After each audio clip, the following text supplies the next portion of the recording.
The funniest story you will hear today in Nigerian politics is that former President Goodluck Jonathan's political associates are making a move on Peter Obi, urging him to step down for Goodluck Jonathan. It's funny because how can a former president who has attained the highest office in Nigeria descend to the level of asking another person who hasn't attained that office to step down for him? It doesn't make any sense. Mind you, this move is not to make Obi to step down for Goodluck Jonathan in a political party, no. The PDP have been making the move on Obi, trying to woo him back to PDP, but going by the body language of Peter Obi, you know that he's been playing the games with them. Even APC, Wike and others are confused. They don't know where he's going to run. He has left everything open. No one knows actually the party is going to run under in 2027. So their move is to ask Obi not to run in 2027. That's not be on the ballot at all. Ha! You see, no matter how good anyone is, how brilliant, how intelligent and smart, that person can never beat a bad system. This is because they know that if ever a nice person becomes the leader, he will take away their meals, he will take away everything. The reason people are interested in serving as civil servants or as federal workers or government workers is simply because of the corruption. They know that the peanuts they are paid. Yes, civil servants are paid peanuts. Even if you earn 1 million naira today, it's nothing compared to 1 million naira of 10 years ago. So the reason people pay their way to get employed, they bribe to get the positions. In some cases, depending on the department, they pay as high as 1 million, 2 million, even 5 million naira in order to get a position. They do this not because of the job security that government work guarantees, no, and all the pensions, no. It is simply because of the corruption they enjoy. Depending on the department you work in any government, you can make as much as 5 billion naira in 1 year. That's your side hustle. This is not talking about your salaries. Take a policeman, for instance. They are not interested in fighting for better wages and salaries, no. They know that standing on that road with a gun, one day they might catch one Yahoo boy, and that Yahoo boy might pay them as high as 5 million naira or even more. That's why even when corruption is reported, they are not interested in arresting the person, prosecuting the person. No, they are interested in taking a cut from the fraud. If the money the person stole is maybe 5 million naira, they will be interested in getting at least 50% of that money. That's why they take people's phones. When they take your phone, they'll start looking for your account. They start looking at messages so as to find money. Once they find that money, they will use threats. They will use everything to make sure they take that money from you. So this is what they are after. They are not after making the country work for you and them. They are not after good salaries. They just want that authority, that power of control to steal, to be corrupt, to do anything they want. How much they can earn in a year, a day, in a month is limitless. They can earn as much as 100 million naira. It depends on the mugu they catch in a day or in a year or in a month. So this is the system that can beat any intelligent person. This is why people are leaving the country en masse. Anyone that makes money and wants to live in a better society, where at least you can see your tax money working, you will enjoy the society, you will see government in action, where government services are not taken for granted. They work, you see them, you feel them. That's why you can see someone who didn't even have a job in Nigeria, but the moment he finds himself abroad, his life will be changed. Yes. Why can't people's lives be changed in their own country? Why can't lives be changed in Nigeria? This is the question. Back in the day, in the 90s, when all these new generation banks were springing up, the biggest job in town then was to work for a bank, a new generation bank.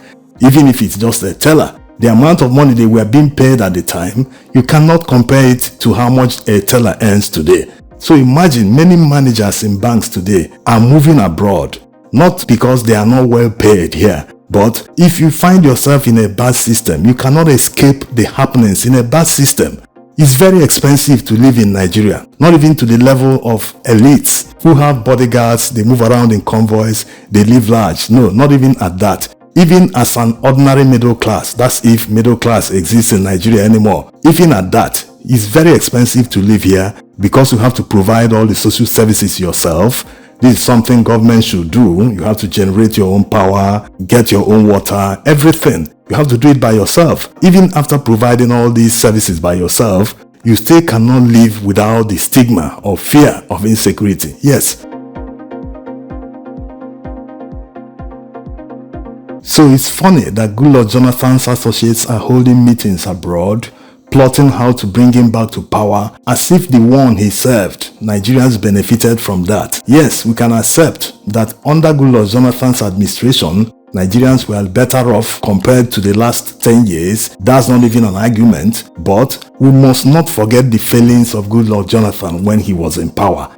As a matter of fact, if you ask many Nigerians today, some of them continue to blame Goodluck Jonathan for his failings at that time. It was his failings that brought Muhammadu Buhari and APC to power. And since APC took power the last 10 years, they were sponsored. Foreign powers backed them to take over power from Goodluck Jonathan. And if you see what they've been doing in Nigeria, what they've done to Nigeria's economy, you cannot but agree that they are actually working for the foreign powers. Yes. It doesn't make any sense that someone met a GDP of more than $500 billion and within a few years literally halved the GDP. You will have to be that incompetent in order to achieve this. It doesn't make any sense. It has never happened in other countries.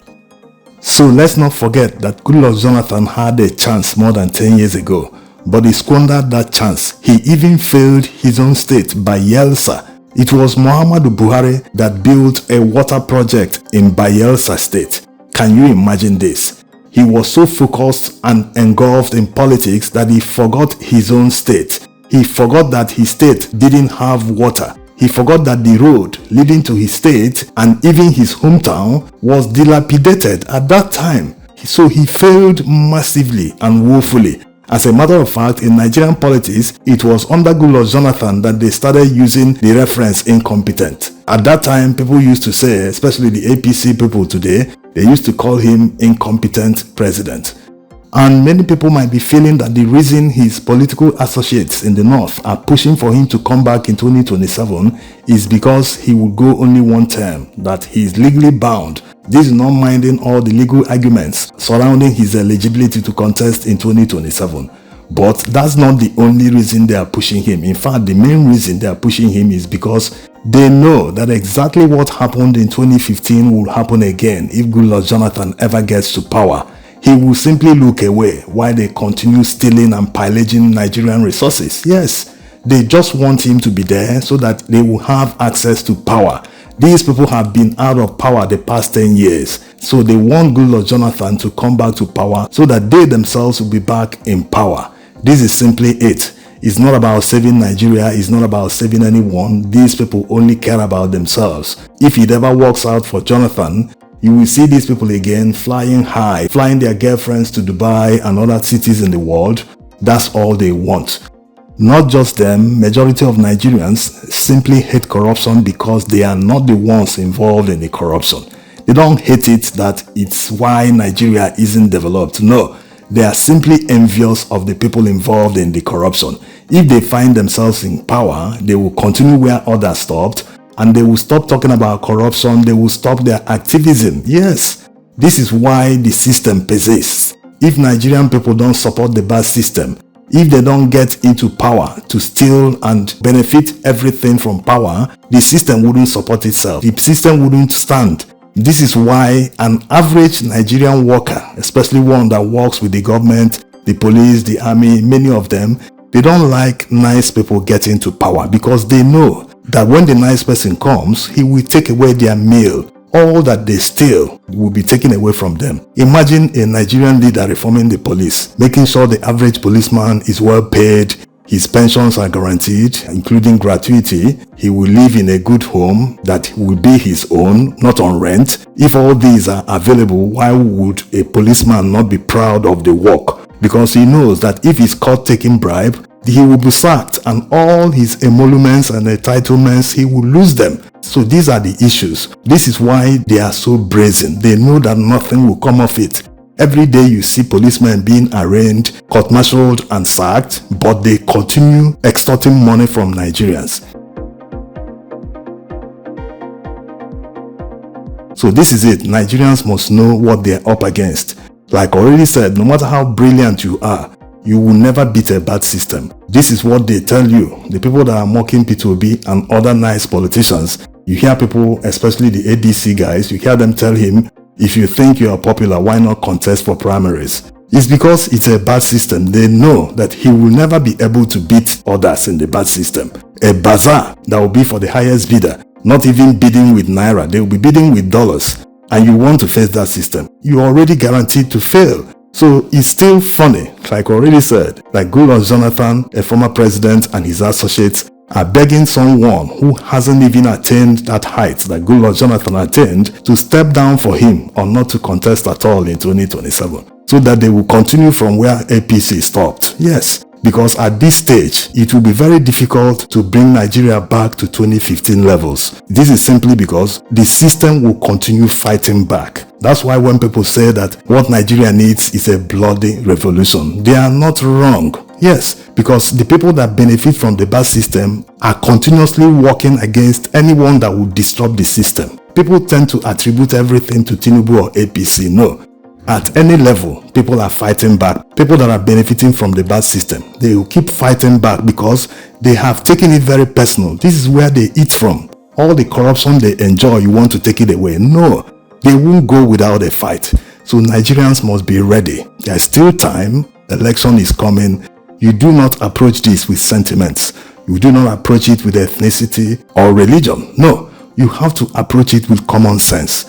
What actually matters is a Nigeria that works for everyone. If you have that in mind, there is nothing the people cannot achieve.